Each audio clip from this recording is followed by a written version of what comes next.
So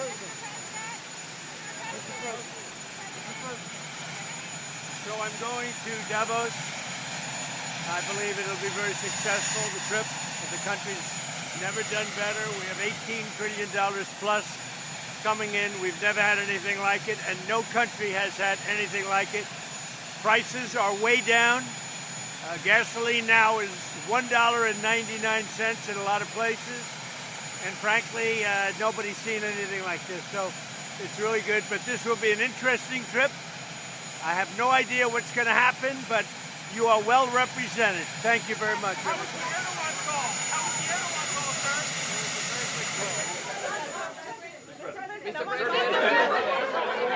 Go ahead.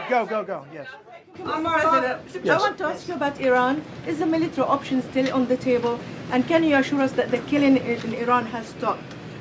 So with Iran, they were going to hang 837 people. And I let them be known that, and we let them know that if that happens, that will be a very bad day for them. And they decided not to do it. They didn't hang the people. I can't tell you what's going to happen in the future, but supposedly they've taken that off the table. But they were going to, last week, they were going to hang on Thursday or Wednesday. They were going to hang, I think, 837 people. And they didn't hang anybody. So we're just going to have to see what happens with Iran. Is the military option off the table?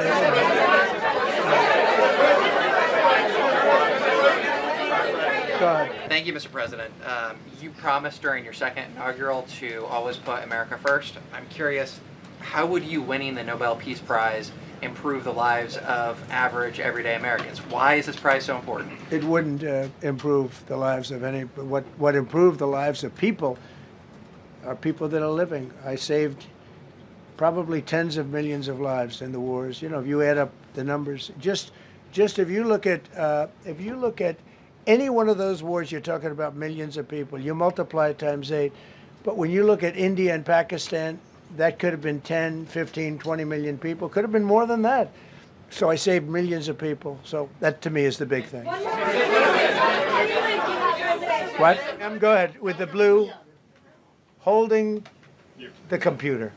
If a consequence of your determination to take control of Greenland is the ultimate breakup of the NATO alliance, is that a price you're willing to pay? You mean the breakup of it's very the interesting. NATO alliance. So I think something's going to happen that's going to be very good for everybody. Nobody's done more for NATO than I have, as I said before, in every way. Getting them to go up to 5% of GDP was something that nobody thought was possible, and pay. At 2%, they weren't paying. At 5%, they are paying. And they're buying a lot of things from us, and they're giving them, I guess, to Ukraine. That's up to them, but they're giving them to whoever they're giving them to, but they're buying a lot. I think that we will work something out where NATO is going to be very happy and where we're going to be very happy. But we need it for security purposes. We need it for national security and even world security. It's very important. How about it? You said you're confident something's going to get worked out in Greenland, but Greenlanders have made it clear they don't want to be part of the U.S. Well, what gives the U.S. the right to take away that self-determination? When I speak to them, I'm sure they'll be thrilled. Mr. President, are you committed to keeping the U.S. in NATO? I've had such a good relationship. I've made it so much better, so much stronger. It's so good now. NATO is so much stronger now. I don't agree with a lot of the things they've done, but that was done before I got there. I think NATO's been good. Sometimes it's overrated, sometimes it's not. But we have a strong NATO. When I came here, we had a weak NATO. We had a NATO at 2%, and they weren't paying. You had a nothing NATO. NATO's, whether you like it or not, it's only as good as we are. If NATO doesn't have us, NATO is not very strong.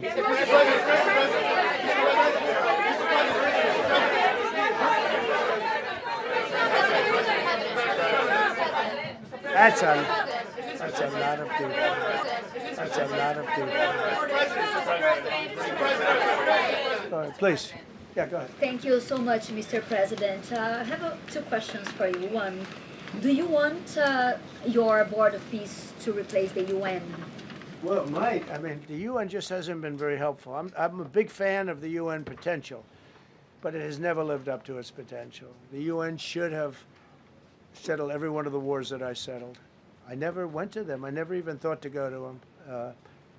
They should be able to settle those wars. They don't. I believe you got to let the UN continue because the potential is so great. And I wonder How would you characterize your relationship with Emmanuel Macron and Keir Starmer right now? And have you spoken to them since your Truth Social this last No, I year? haven't, but I think I get along very well with them. I mean, they always treat me well. They get a little bit rough when they're, when I'm not around. But when I'm around, they treat me very nicely. And, I like both of them. They're both liberal.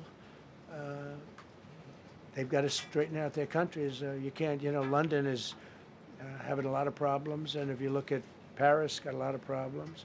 They have two problems, immigration and energy. They got to stop with the windmills, and they got to go back like UK has an unbelievable asset called the North Sea. Norway uses it, makes a fortune. They have a better section of it, and they don't do it. They could straighten out their countries, and it would be good. But I get along very well with them. Yeah, go ahead. You told Norway's prime minister that you not winning the Nobel Peace Prize made you feel less obligated to think purely of peace. Well, I lost a lot of respect for Norway. And But why I would not believe, winning and that I believe prize very affect- strongly that Norway controls the Nobel Prize. But you have to understand, I settled 8 wars. I've had every one of those wars, every participant wrote, I didn't ask them to do it. They sent in strong they make recommendations for that. But I settled 8 wars. No president's probably ever settled 1 war. I don't know, think of it. I did 8. The reason I do it is because it's easy for me to do. And I didn't do it for a Nobel Prize. I did it because I'm saving a lot of lives. I'm trying to settle the final one. I'm trying to do Russia-Ukraine. And when Russia's ready, Ukraine's not. When Ukraine's ready, Russia's not. But they're losing 25,000 people a month on average. And I'm trying to get that one done. But no, I feel that Norway has tremendous control over who gets the Nobel Prize, despite what they say. How far are you willing to go to acquire Greenland? You'll find out. How far are you willing to go to acquire Greenland? You'll find out. And while we're at it, we also took the Gulf of Mexico, and now it's the Gulf of America. We are about lots of firsts. Designated English as the official language of the United States of America. We did that very powerfully. And while we're at it, we also took the Gulf of Mexico, and now it's the Gulf of America. Because we have 92% of the shoreline. It always bothered me. I'd say, we have most of the shoreline. Mexico has a small percentage, talks about 8%. We have 92%. And I said, why is it the Gulf of Mexico? It should be the Gulf of America. I was going to call it the Gulf of Trump, but I thought that I would be killed if I did that. I wanted to do it. I wanted to. My people work so hard. Sir, I don't think it'll look too good. I'm telling you, it's a good thing. And it'll be hotter than ever, I said. No, but I decided not to do that. I'm joking, when I say that. I was not going to call it the Gulf of Trump. Because tomorrow it'll be, Trump wanted to call it the Gulf of Trump, but he was rebuffed by his people. My people don't rebuff me too much. The Gulf of Trump, that does have a good ring, though. Maybe we could do that. It's not too late. No, we have the Gulf of America now. It's great. My people don't rebuff me too much. The Gulf of Trump, that does have a good ring, though. Maybe we could do that. It's not too late. No, we have the Gulf of America now. It's great. Our country is proud.